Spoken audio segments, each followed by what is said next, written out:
Hello, it's Ren Presents time. I'm your host, Ren, and today we continue with the Belmont Saga, Part 3, Chapter 12, Words with the Cronyns. So last week, Paymaster Stenstrom, thanks to intervention on the part of the Star of Marion, whatever the Star of Marion is, I've never really fleshed it out or explained what it is, if it's some sort of celestial creature, if it's some sort of god, who knows? It's something, it's a thing, it sure is, and the juries found out it's a thing as it entered the bay and through its road allowed the light of Camelopardus to anoint him with the sister's power once again, mending his bones, reattaching his hands, and a lot of carnage ensued as he started mopping the deck with the juries. A massive Intellidrone, it rises up out of the water, composed of the various little robotic parts of the fallen juries, and it's out to do no good. They start trying to defeat it with their lances and missiles that they can create. Does no good. It's just too big. Chance tries to escape. It grabs Chance and it knocks him upside the head like a walnut and adds him onto it. Then it adds the Westminster.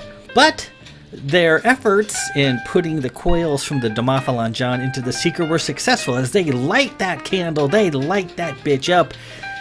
It comes to throat and departs the dock. Stenstrom then chases Chance through the various offices and gantries in the dock area. Chance tries to blow him up as he's a very slippery character.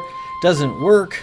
Stenstrom enters another dock and there's the head on the hearth where Chance is running inside of him. He's got these little colored tablets with him, apparently like the source code for himself and his brothers, and he tries to escape, but Stenstrom's hanging on and they're trying to scrape him off as they go. Doesn't work.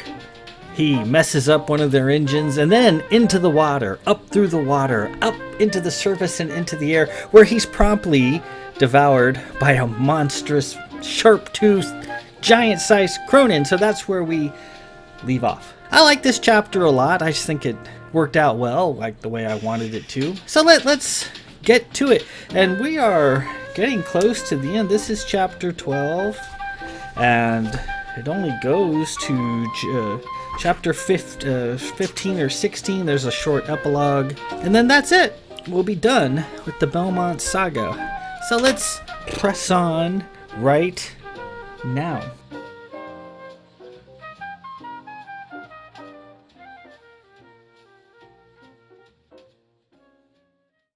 He felt a commotion of deforming metal and sucking innards as he slid into the deep belly of the Cronin. He saw an image of his father and his sister, Lyra, sitting in his study. The Ints can slay anything, no matter how huge and powerful, his father had said. In the slimy mess, he reached down, found his Ints. He pulled them, cocked them, and fired. Surely such a vast beast would not be harmed by his tiny pistols, Los Capricos weapons, or not. After a minute or two, he decided to try and crawl out. He moved past the bitten-off girders of the head and moved into what looked like a tooth-lined gullet. He saw gray light and a row of impressive-looking triangular teeth ahead. He was able to stand, and he splashed through the ankle-deep water. He emerged at the Cronin's mouth. The thing was dead. It had to be. It floated at the water's surface like a long, slack balloon, its black body hundreds of feet long, bobbed in the indifference of death. He was impressed. The Ints can slay pretty much anything, after all. He climbed up and stood atop the creature. He was all alone, the ugly sky threatening to storm overhead. He looked around. The head was nowhere to be seen. He checked himself out. He seemed fine. His destroyed shoulder and knee were completely repaired. His hand regrown just like his hand should. Even his HRN coat, having been blown up, smashed, and scraped against the tunnel wall, appeared unharmed. Off in the distance, he thought he could see something sticking out of the water, something wing-like and metallic. Wait, was that the wing of the Seeker? Yes, it was the Seeker. And by the angle it was protruding from the water, she was rolled over onto her starboard side, mostly flooded and submerged. He looked down at the water. There was debris everywhere, flotsam from the now flooded Kestrel tank below. And there were bits of the Seeker too, pieces of metal, and bodies. There were bodies everywhere. No. What had happened? He saw a Pilgrim of Marion floating face down and some crewmen. There was a blue coat mixed in and a dead face. Was it Gwendolyn? He dropped down into the water and pulled her up, her face white and puffy, her eyes sullen in the rictus of death. "Oh, Gwen," he said, stroking her drenched hair. "What happened? I saw the ship. You had her ready to go. I saw it light up. I heard it." He embraced her dead body as water slopped out of her lolled mouth. Her drenched hair was a mess. She wouldn't like that. She'd want to be presentable. He smoothed her hair with his hand and straightened her lieutenant's collar. He arranged the beaded Marion's neck hanging at her throat. Her necklace. But wait. He looked down. He was still wearing the necklace she had given to him. Alesta was going to give him a Marion necklace to put on, but Gwen wanted him to wear hers. "Wear mine, Belle," she had said, offering it to him as a gift. Here it was around his neck, and there it was around hers as well. She hadn't gotten another one. She didn't have one as they departed. Thunder and lightning. Alesta said the Marion's necklace can protect one from the unreal. Pelting rain. This is a trick. This isn't real. He held Gwendolyn to him. This isn't real! Illusions. Bobbing on the water. He reached up and took the necklace into his hand. Get out. Get out of my mind, Cronyns! He gripped the necklace hard. Get out! Crack! He was standing on the dead body of a Cronin that was rapidly sinking into the storm-tossed sea. Thunder crashed, and long strokes of lightning lit up the bloated sky at frequent intervals. Huge waves pounded into its black body. Its mouth, open in death, was filling with each passing wave. Stenstrom was hanging on to one of the dead Cronin's teeth. Around him, black masses moved through the water. One approached. It broke the water and reared up, towering overhead. The black worm-like segments, the open mouth, the teeth, the eyes. Stenstrom aimed and fired both his ints. The shots hit the gigantic Cronin. It immediately gave a deflating sort of groan and fell back into the water with a terrifying slap, creating a huge wave that nearly pitched him into the torrent. Another Cronin came out of the water, this time showing only the crest of its back. Stenstrom killed it just the same. The storm raged, causing the dead Cronin bodies to nudge against each other in the whitewash. And suddenly, he was no longer floating on the wind-whipped water. He was a little boy, back in the middle of his old dream, back in the sand pit behind Belmont Manor, with Lady Vendra's spring-loaded trap waiting to get him. His sisters, Lyra and Virginia, were there, staring at him. "What is this?" he said in a boy's voice, hardened a bit with maturity. Lyra looked at him and spoke. "We wish to talk." Her mouth was full of row after row of serrated teeth. Cronin teeth. "Why have you brought me here? Why this dream?" "Because you have never left this place. You remain here to this day. You should have died in this sand pit." Yet, I did not. Are you trying to frighten me? We simply wish to talk. Virginia said. The image looked like her, but it didn't act like her in any way, and there were her teeth, off color and serrated and rowed. There is nothing to talk about. I'm going to slay every one of you, as you see I can easily do. Why do you wish to kill us?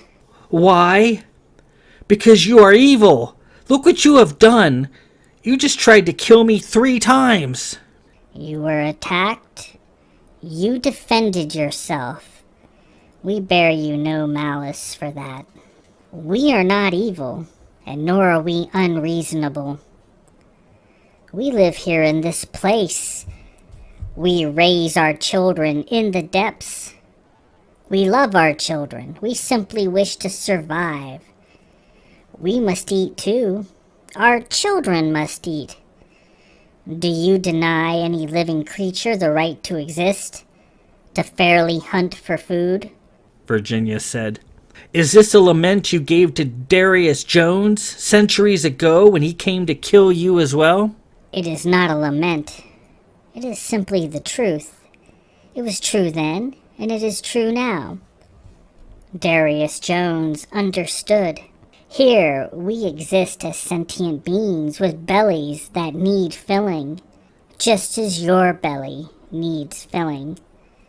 We have harmed no one in centuries, save for what was brought to us as fair game, Lyra said. You invaded our minds. You tortured us with vivid dreams and dioramas. Aye, that is an aspect of our feeding, true enough. We give to those we feed upon what they want most to sustain them. What about the people on Baz, whom your illusions killed? What about the crew of the Demophalon John? I could hear them screaming. We cannot know how beings shall react when confronted with their greatest wants. We attempt to be kind. However, we do not overly concern ourselves with it. Are you not humane to your cattle as well? We shall offer you a fair trade, Virginia said. Trade? What do you have to trade? I have you by the hip, and I'll chase you into the depths if I have to. Your ship, and the lives nurtured within. We have it by the hip, as you say. We will give you your ship, and you may take it and go, and then we will vanish, and you shall not find us again. My ship? Yes. Even now it is struggling to the surface. We could easily sink her, a mispressed button here, an opened airlock there. The odd necklaces they wear will not protect them from all of us in concert, Lyra said. They stood looking at him, standing in the sand. What say you, man like Darius Jones? Lyra asked. Our lives for their lives, an even trade of goods. Stenstrom thought about it. He looked behind them to the soft sand where he knew hiding just beneath the surface was a deadly trap. Shall I walk away knowing there is death lurking beneath the sand just waiting for the unwary to spring it? Will I have blood on my hands if I let you go? He thought some more. I do hear validity in what you say, and I do not actively try to be a hypocrite. You do have the right to live. He took a step back into the pit, and snap! The trap lurched out of the sand. He held the trap open with his tiny hands, slowly mangling the metal. And we have the right to resist being hunted, and to know of the dangers that exist. I shall alert my people what lurks here, and I cannot predict their response. Do what you will. That is your right. Then it is agreed. Take your ship and be away. But be at your guard, however, for we shall continue to hunt, and you shall not find us here again. Virginia smiled, and it was hideous. Perhaps one day we shall play again, man like Darius Jones. And perhaps it shall be you making the bargains next time, and not we. The dream ended. Stenstrom was back in the stormy sea. Not much of the dead Cronin remained above the water. He leapt to one of the nearby dead ones and stood on top. The black masses moving through the water came up for a moment in dripping, towering lines, and then dove deep and were gone. Stenstrom stood there for a few minutes as the dead Cronin steadily became waterlogged. In the far distance he became aware of a small but growing pool of light on the storm-battered surface of the water. A circle of dim green light appeared, strengthening to gray and then to white, as the seeker crashed nose first from the water about 1,000 yards away, its brightly lit main sensor making a long, rain-clogged beam in front of it. The nose splashed back down in a cascade of white water as the wings surfaced and settled. He could see lights glittering in the tower section and the running beacon strobing on the wings. He could hear the engines screeching as they came up to compression. Even so far away, the noise it made was considerable. The nose of the ship came about and caught Stenstrom and the bobbing bodies of the Cronyns in its powerful beam. Scanning laser lights came on. The seeker turned and approached, plowing through the water, getting bigger by the moment. Stenstrom then launched himself from the Cronin's body and soared into the air.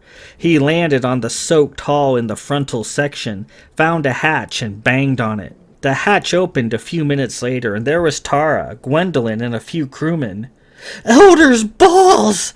Tara cried. "Bell!" She came forward trying to grab him. "I'm all wet, Tara," he said, dripping as he climbed down. "I don't give a shit," she cried, and throwing her arms around him with a splat. "Holy Gallicons, it's good to see you." Gwendolyn came forward too. "We thought you lost.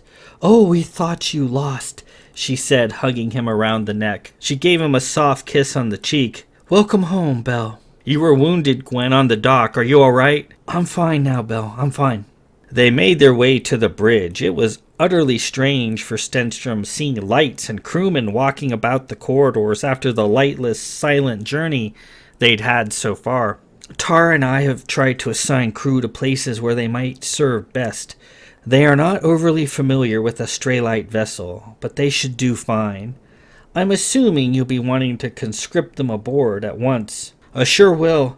What's the status of the ship?" "We were able to gen up some power while at dock, enough to run the gas compression engines and escape the depths.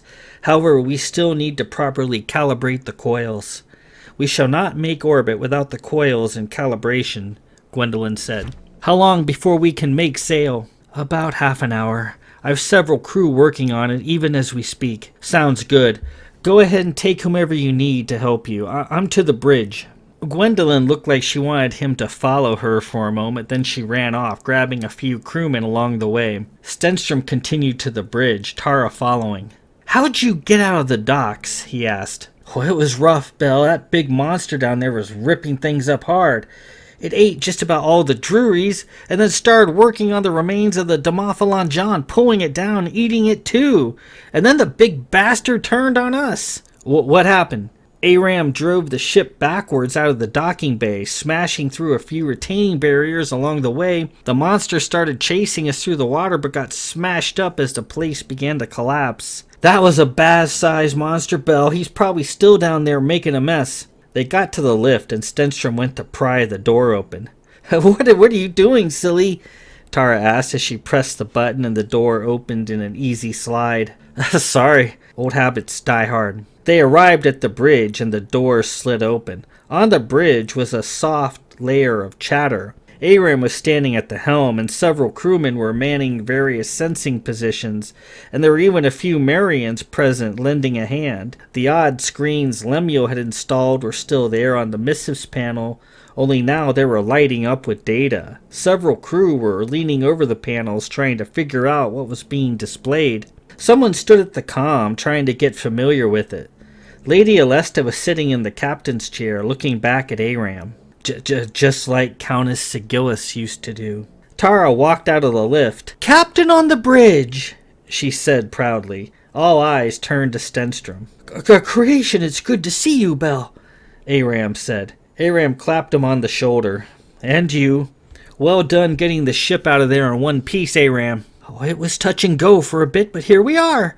This is one tough old bird. Stenstrom turned to the crewmen and addressed them. Well, I don't know your names as of yet, but you all are most certainly welcome here. If you don't know who I am, my name is Paymaster Stenstrom, Lord of Belmont, South Tyrol. I am the captain of this ship. I have conscripted Lieutenant Gwendolyn to the position of ship's engineer, and she's working at this moment to get the ship operational. I would like to duly conscript all of you as well. If any have issue with the conscription, you may disembark once we get back to the League, but I would like to make it most clear that I could use every one of you, and if you wish to be conscripted, then your service shall be most appreciated. I wish to serve, sir, one of the crew said. And that goes for me too, someone else said. And me as well. Stenstrom quieted them down. I know you have all been through a hell of a lot, as we all have. We've wounded, and our clear task is to return to the League as quickly as possible, to get them immediate medical aid that they desperately need. If I had my druthers, I'd rather hunt down Chance Drury and sink his rotten carcass and be done with him. However, that task is for the fleet. We have to look to our own here first. Stenstrom looked around. So let's set to it. The crew shouted in unison. Right! As soon as Lieutenant Gwendolyn gives us the go-ahead, we're making sail. The crew resumed what they were doing. Aram leaned forward and whispered to Alesta, You're sitting in his chair. She looked startled. I didn't mean to. Stenstrom put his hand on her shoulder. You're fine where you are, my lady. Sit. Be comfortable. She smiled up at him. I'm not surprised you are returned to us. I knew the star would keep you safe. I told Rami he was frantic for your safety. I told him. Stenstrom made his way around the bridge, meeting each of the crew, shaking their hands. He got to the comm. So who do we have here? Stenstrom asked.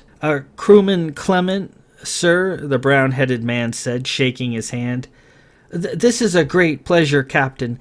We have all heard so much about you, and I must admit I felt relieved being with you in the tank. I was certain you would successfully lead us out. I am a gentleman of mystery. I was a junior comm aboard the Demophalon John, but the comm on a stray light is much different and more complex. I'm doing my best to get up to speed. I'm positive you'll do just fine. Do we have any communications at present? Aye, sir, that we do. Stenstrom was taken aback, still unused to anything working. Wow. Well then, please send to all pledged ships at sea. Flash. MFV Seeker advises head on the Hearth. A heavily modified Weber-class vessel is at Rome in the wildlands between Cana and Onaris, and has been terrorizing this region for some time. It is imperative that the head not escape the area, as she is crewed by Kestrel-based robotic personages of the Drury brothers. The head has been damaged, though the extent of the damages is not known. Advise, Seeker is unarmed and bearing wounded and shall require immediate assistance to sink or take her a prize with all speed. That is all. Aye, sir. Sending message. He shook his head. Just that easy, huh? Sir? Never mind. He turned to Tara. Tara, where is Morgan Judderix? She's down in the dispensary to help the civilians. We have coils, we have crew, we have communications, and a hospitower to boot. I don't know what to do with myself. And with that, we conclude Part 3, Chapter 12, Words with the Cronyns. So, Stenstrom, on the surface, is engulfed in illusion, and he's wearing a Marion's necklace which can protect them from the mentality of the Cronyns, their psionic abilities to pierce your mind and make you see and hear what they want, but the necklace helps defeat that. But you get enough Cronyns working on the same person, and they can pierce that veil. They can crack that nut, and they do. And they make Stenstrom believe that the Seeker had capsized and sank, and Gwendolyn was dead, and all the crew is dead. But he realized that he was locked in an illusion, and then has a conversation with illusory images of his sisters who are playing the role of the Cronyns. And we find a few things out. we find, against our better judgment or what we might have believed, that the Cronyns aren't a pack of wild dogs. They're not evil per se. They're not saints, that's for sure, but they're not out to do evil deeds. They're just living on their little planet, swimming in the sea, raising their children, and coming with any living creature, they have to eat. We have a tree, an American sycamore in the backyard that I planted when it was just a seedling. Now it's huge, and we have various feeders and such on it, and we get all kinds of birds, and we get squirrels. The trees in our neighborhood are big enough for squirrels, and they come and we put peanuts out for them, and they come and eat and then take the peanuts and go back to wherever. Every so often a squirrel, though, will get taken by a hawk. You hate to see it. The squirrels came to get food and take it home, and some of them don't make it. Most of them do, but every so often the hawk has to eat too, and the hawk gets a squirrel. And it's the same with the Cronyns. You could say that the hawk or the Cronin are the bad guys, but are they? They're just trying to survive, just like anyone else. And this is not Star Trek with those convenient food synthesizers where delicious food just appears from nowhere, and no one or nothing has to die in order to get this food. It's like synthesized from some sort of primordial gel. I think that's how Commander Riker described it once. That's not the case here. We don't have magic food synthesizers. If you want to eat, you gotta hunt it out of the woods, shoot it out of the sky, fish it out of the streams, or herd it out of the fields. You eat, something else has lost its life so that you can eat. And it's the same with the Cronyns. They gotta eat, and unfortunately for us, the humans are on the menu for not only their flesh, but for their mentality, because the Cronyns feed on that as well. It is what it is. They're not out to cause harm, do evil, but they're doing what they gotta do to survive, to feed themselves and their children. And they tell that to Stenstrom. Say, hey, you need to fill your belly, so do we. But we're not out here trying to be evil. We're just trying to live our lives. He sees the validity in that. Who wouldn't? He says, I don't want to be a hypocrite, obviously, but we're not just going to play dumb for you. I'm going to tell our people what's here, and they can take whatever steps they think is necessary. And the Cronyns are like, fine. You're not going to find us here again. And maybe the next time we meet, it'll be you making... No.